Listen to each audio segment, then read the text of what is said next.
Opponent Alex with you here, bringing you Dr. Stone manga review, chapter 92 titled The Desire of Justice. This continues the last chapter about Ryusuke telling the people that he knows of a chef that can cook real well that they need to find, and the problem that we're having was that they had ran out of the nitric acid which they use with water to break people out of the stones. So he had to wait a while to get more, but he said, I have a plan that we can hurry up and get one now. And basically he went to the reporter chick, the one who used to work for, Skasa, and he told her straight up, you was in charge of picking who gets, released from the stone statue because you were the reporter and you knew high-level people and low-level people. You were very knowledgeable on that. I know you must have took at least 1 or 2 vials of the acid, of that miracle water, just for safekeeping and hiding, just in case for the future. I need one. And she was trying to play it off like, I don't know what you're talking about. But thanks to my boy, my favorite character, Jin, he came in and he was like, I got this. And he went on the speakers and he started like playing this mental game with her, saying, oh, Senku, you're gonna do this for her and make her the greatest news reporter and stuff like that. And he was just saying things to sweeten her up, but he wasn't saying it directly to her. He was saying it through the speaker so everybody can hear. And now that everybody knows more of her existence and who she is, she kind of felt like happy that people, know her, because she's a reporter and that's what she wanted to be known as. So they were basically able to extract from her the veil, and after Ryusei got it from her, thanks to Jin's help, he went to this one statue and he put it on that statue. And then after that, he ran off. And when the statue was released, they couldn't tell from its body or its name if it was a boy or a girl, but it didn't matter because the instant the stone statue broke, we see this butler, and I don't know if it's a boy or a girl, so I'm going to say it, but the butler, so the butler just bowed in gracefulness and was like, thank you for summoning me, but where's the master? And they explained to, the butler what happened. And after that, the butler said, basically ran off and started going around, searching for him and stuff, and looking at the area, checking out what's going on. And as that progressed, they finally meet up again with Ryusei and the butler, and she now knows about certain areas and stuff now, because she got the tour of the place and going around. Even though she was supposed to rest, and Taiju and Yuza was like, you should rest, but she's like, I have a job to do, I must do my job.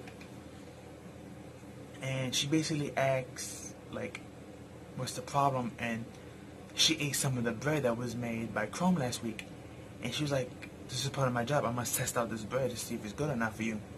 When she ate it, she kind of like covered her mouth and like went to the side, like she wanted to throw up.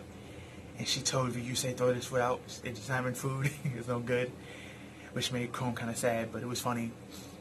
And she put on her apron, the butler I should say. I don't know, like we said, we don't know if it's a boy or girl. Even Ryusei himself stated that I can't remember the gender or the name of my employee. I just know the butler, and I called it by its title, and that's what it's good at. And they were all making fun of him, saying, you're a horrible employee for not knowing the gender, the name of your coworker, or of your worker.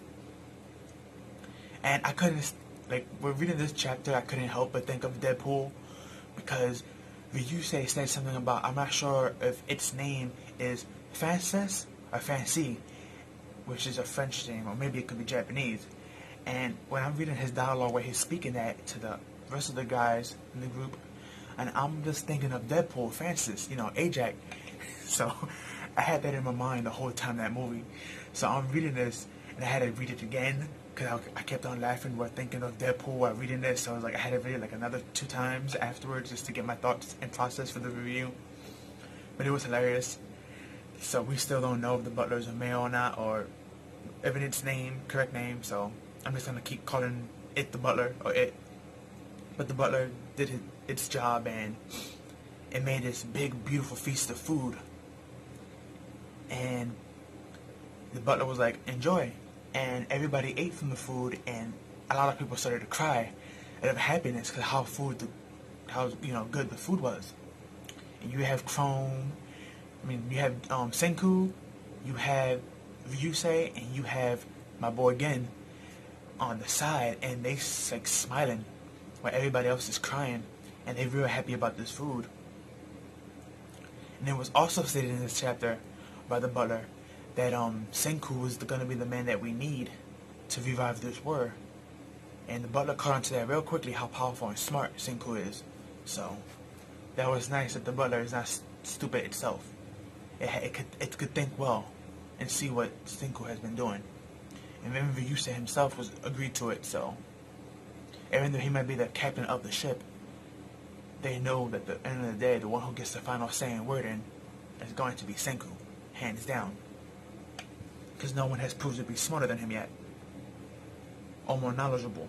So, but that was the end of the chapter. Really good chapter.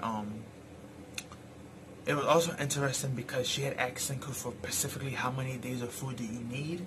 I need to know the right amount. And he was like, we need 10 months worth of food because we're going to travel on boat. And the butler was like, okay, I can do that. So it was interesting to see the process of the butler and how it made goat cheese, how it was able to make bread. Of course, people were helping, like Yazoo and Chrome and Yuko. He was there. He was helping too. He was very impressed. He was even crying as well with Chrome on the side when they were eating the bread because how good it was. And I know I probably sound like a broken record player by saying this, because I say this every week, but I can't stress enough how they fuse science and like laughter together, and it has like this harmony where it's like, it's funny, but it's not too cheesy, but it's understandable, but still funny. I'm probably saying it wrong, but it's just one of those mangas that like I look forward to every Friday. That's like the first manga I read. It may not have to be the first one that I throw out the review for, but it is the first manga I usually review / read first. It may not be the first one I always post, because sometimes it comes out to be the longest. So, and I always post my videos from the shortest to the longest in that order on Fridays, because I got 3 different mangas, sometimes 4 that I do on a Friday. So, but again, yeah, chapter 29 of Dr. Stone, great chapter. You haven't read it, I advise you to read it. If you've read it, go read it again. Really great chapter. Some interesting stuff with this butler person in Ryu. I have a feeling there's this trope of we not knowing how to pronounce its name or what gender it is. I have a feeling that's going to come into play later on in an important way. I'm not sure how, but I just get that feeling. But tell me your thoughts down below, what you thought of this chapter, and if you liked it. Like, comment, share, subscribe, follow me on Twitter, link be down below. And have a good one, guys, and I'll see you in the next one. Peace out.